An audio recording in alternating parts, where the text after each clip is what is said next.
Hello everyone, I am Manisha. Welcome to upward study. तो आज हमारे पास बहुत ही इंटरेस्टिंग आर्टिकल है। हमारा आज का आर्टिकल है कि सुप्रीम कोर्ट ने यहाँ पर क्या किया है, बेसिकली सीलिंग जो लिमिट है कर्नाटका में माइनिंग की, उसको इंक्रीज़ कर दिया है यहाँ पर कुछ एरियाज़ में। तो आयरन ओर की ये जो माइनिंग है, इसकी हम यहाँ पर बात कर रहे हैं। तो डिटेल में इस टॉपिक के बारे में जान लेते हैं। तो बेसिकली यहाँ पर हुआ क्या है, देखिए क्या बोला जा रहा है। बोल रहे हैं कि जो इकोलॉजी है एंड जो कंजर्वेशन है, वो आपका हैंड इन हैंड चलना चाहिए, मतलब साथ साथ में चलना चाहिए। कि ऐसा नहीं हो कि मतलब डेवलपमेंट हमारा जो है वो रुक जाए। तो डेवलपमेंट के साथ साथ में दोनों चीज़ों को आपको लेकर के चलना है, ये बात यहाँ पर बोली जा रही है। तो बेसिकली बोल रहे हैं कि सुप्रीम कोर्ट ने फ्राइडे को क्या किया है, कुछ कंसर्न्स रेज़ किए हैं सीलिंग लिमिट के ऊपर। जो भी आयरन ओर की माइनिंग होती है, कहाँ पर, बेलारी, आपका चित्रदुर्गा और तुमाकुरु डिस्ट्रिक्ट, जो कि कहाँ के हैं, कर्नाटका के। तो कर्नाटका के इन 3 ज़िलों में जो यहाँ पर चल रही है माइनिंग, इसकी सीलिंग बढ़ाने की बात कर रहे हैं। तो ये बोला गया कि जो कंजर्वेशन है और जो इकोलॉजी एंड एनवायरनमेंट है, वो डेवलपमेंट का या इकोनॉमिक डेवलपमेंट के साथ साथ में चलना चाहिए। ऐसा नहीं हो कि हम चीज़ों को कंजर्व करने के लिए बहुत ही पीछे छूट जाएं। तो वो चीज़ के बारे में यहाँ पर ध्यान देने की बात की जा रही है। तो बोल रहे हैं कि जो एपेक्स कोर्ट है, उन्होंने यहाँ पर सीलिंग लिमिट जो है वो बढ़ा करके 28 MMT से 35 MMT बेलारी डिस्ट्रिक्ट की बढ़ा दी है एंड 7 MMT से 15 MMT चित्रदुर्गा और तुमाकुरु डिस्ट्रिक्ट की यहाँ पर इन्होंने बढ़ा दी है। तो आप देख सकते हो कि ये यहाँ पर जो है वो किस तरह से complete removal of ceiling limits के बारे में बोल रहे हैं। नेक्स्ट बोला जा रहा है कि जो कंजर्वेशन है इकोलॉजी का या एनवायरनमेंट का, वो एक साथ में चलाना है हमें, किसके साथ में, डेवलपमेंट के साथ में। तो यहाँ पर दोनों के बीच में फाइन एक बैलेंस बना करके चलिए कि हमारे दोनों के दोनों गोल्स अचीव हो सके। अब ये कौन बोल रहे हैं, ये यहाँ पर NV रमन्ना बोल रहे हैं, जो कि चीफ जस्टिस भी हैं। तो बेसिकली इन्होंने जो है वो एक बेंच को हेड किया, जिसमें इनके अलावा जो है वो जस्टिस हिमा कोहली, CT रवि कुमार हो गए। ठीक है, इन्होंने जो है वो यहाँ पर इस ऑर्डर को पास किया है, ये आप देख सकते हो। तो ये है आपका कर्नाटका, तो आप देख सकते हो ये बेलारी डिस्ट्रिक्ट हो गया एंड दिस इज़ चित्रदुर्गा और ये आपका तुमाकुरु हो गया। तो इन 3 ज़िलों की बात हो रही है। तो सबसे ज़्यादा तो बेलारी में बात कर रहे हैं कि इनका 28 से 35 तक बढ़ा दिया है और इनको भी यहाँ पर इंक्रीज़ कर दिया गया है। तो ये बात की जा रही है। तो हम इन 3 ज़िलों की बेसिकली यहाँ पर बात कर रहे हैं। ठीक है, तो यहाँ पर बोला जा रहा है कि मई 2022 में यहाँ पर ऑर्डर पास किए गए थे एपेक्स कोर्ट के द्वारा and they granted refill in the cell relief in the cell and export of the iron ore in these district. यहाँ पर इनको थोड़ा सा इसमें रिलैक्सेशन दिया गया। ठीक है, अच्छा बोला कि जो भी लिफ्टिंग और relaxation and ceiling limit of production और के बारे में नहीं बताया गया था, वो यहाँ पर बता दिया। तो CEC की रिपोर्ट क्या बोलती है, CEC क्या है, सेंट्रली एम्पावर्ड कमेटी है। तो बेसिकली इनके अकॉर्डिंग बोल रहे हैं कि ये जो बेंच है, refer to the history of ceiling limits on production of iron ore through courts orders and noted that only July 29 and 2011 and August 26 2011 on the apex court has imposed a ban।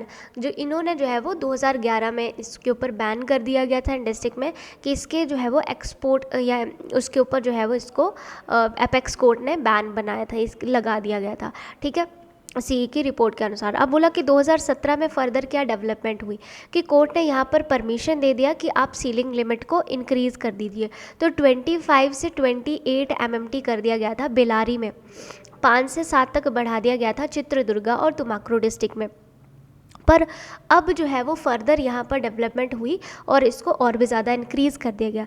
बोल रहे कि 2017 में क्या हुआ था कि ये court जो है इनका पॉइंट ऑफ व्यू ये था, ये बोलते रहते हैं कि had vastly change in Karnataka and therefore all lower the increase in the ceiling limit.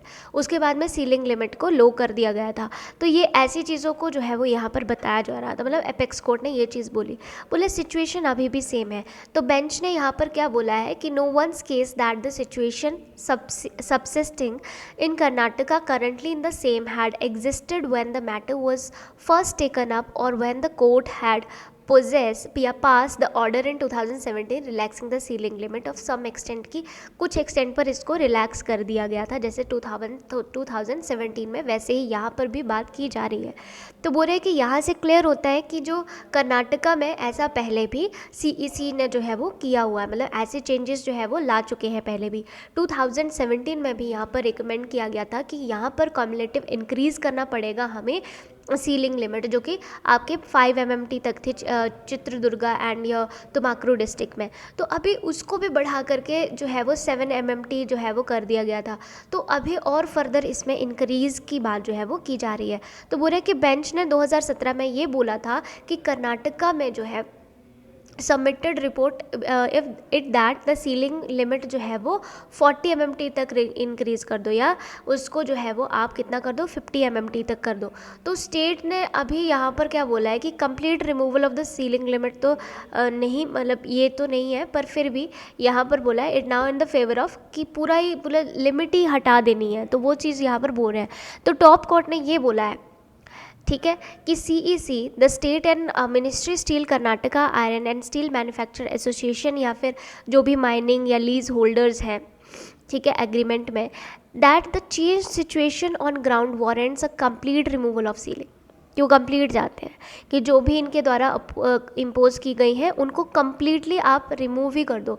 तो बेंच ने ये नोट किया है, noted that the monitoring committee had lighted a separate concern, इन्होंने और ज़्यादा एक और कंसर्न ही यहाँ पर बात करी है कि इंफ्रास्ट्रक्चर इन कैपेसिटी है हमारे पास में, ट्रांसपोर्टेशन उतना नहीं है, तो इसके बारे में बोला जा रहा है कि हमें कुछ यहाँ पर डेवलपमेंट के लिए जो है वो ये सब चीज़ों की ज़रूरत भी पड़ेगी। तो बेंच ने ये जो है वो यहाँ पर बोला है कि इनको जो है वो और कंसर्न जो है यहाँ पर वो भी हैं, उनके बारे में भी आप देखिए। तो ये बोला गया है कि जो एडवोकेट प्रशांत भूषण है, ठीक है, ये आपके ओरिजिनल पेटिशनर्स में से थे, ठीक है। तो यहाँ पर बोला है कि जो बेंच ने यहाँ पर कंसर्न्स दिखाए हैं ओरिजिनल पेटिशन के, कि मॉनिटरिंग कमेटी ने मैरिटेड ड्यू टू कंसिडरेशन, उसको कंसिडर करेंगे, and must good work has been done in Karnataka because action initiated by the petitioner and subsequent judicial intervenes the intervention of the court by the court, कि court जो है यहाँ पर चीज़ें को intervene करके बोल रहा है। तो बेसिकली आप देखिए, आप कंप्लीट सीलिंग भी नहीं हटा सकते हैं, और आप जो है वो ये सब चीज़ों मतलब इसको रेज कर रहे हैं, तो आप इसके प्रोज एंड कॉन्स जो है वो आप दोनों बता सकते हैं। मतलब बोलने का ये है कि क्या इम्पैक्ट पड़ेगा अगर हम इस सीलिंग को इंक्रीज़ कर रहे हैं तो, या फिर क्या इम्पैक्ट होगा अगर हमने क्या किया है, अगर हमने इस सीलिंग को हटा ही दिया। हटाने से देखिए बहुत से हमें नुकसान भी हो सकते हैं, बहुत से फ़ायदे भी हो सकते हैं। तो यहाँ पर जो है वो गवर्नमेंट या फिर जो कोर्ट है उसने एक मिड पाथ यहाँ पर बताया है कि सीलिंग को ही इंक्रीज़ कर दिया है, इसको कम्प्लीटली हटाया नहीं गया। तो ये सब चीज़ें यहाँ पर निकल करके आती हैं। तो यूपीएससी पॉइंट ऑफ व्यू से काफ़ी इंपॉर्टेंट आर्टिकल था। बाकी अगर आपको कोई चीज़ समझ में नहीं आई होगी कमेंट बॉक्स में आप मुझे बता देना, और उसके अलावा लेक्चर को लाइक एंड शेयर ज़रूर कर देना।